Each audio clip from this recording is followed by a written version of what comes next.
In 2014, the world was confronted by a changing face of conflict.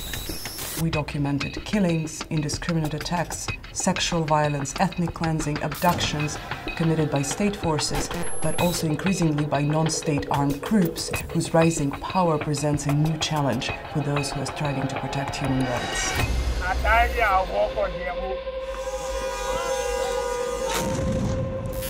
Government leaders have justified horrific human rights violations by talking of the need to keep the world safe. But we know that knee-jerk reactions and draconian anti-terror laws do not work.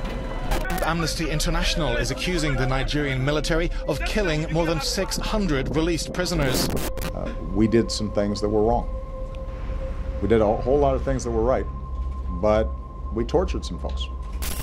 كان حاكم الحكم الأولاني كان 529 تم تعديله إلى 37 إعدام والباقي مؤبد.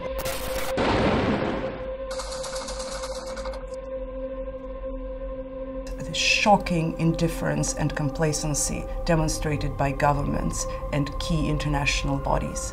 They chose to look the other way. We want world leaders to confront the changing face of conflict. We want a real commitment and complete change in tactics.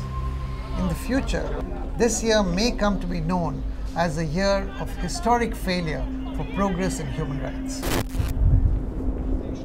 Permanent members of the Security Council must renounce their veto powers in situation of mass atrocities, which would enable the United Nations to take real action to protect civilians. C'est parce que les événements récents, en particulier en Syrie, ont montré que le Conseil de sécurité, lorsqu'il ne peut pas agir, n'assume pas ses responsabilités et que les conséquences sont terribles pour les populations civiles. Nous comptons beaucoup sur le soutien d'Amnesty International pour continuer notre action de plaidoyer et nous allons ensemble développer des actions de manière à convaincre le plus de monde possible dans les opinions publiques, et dans les fondations, les institutions, auprès des gouvernements, de la justesse de cette idée.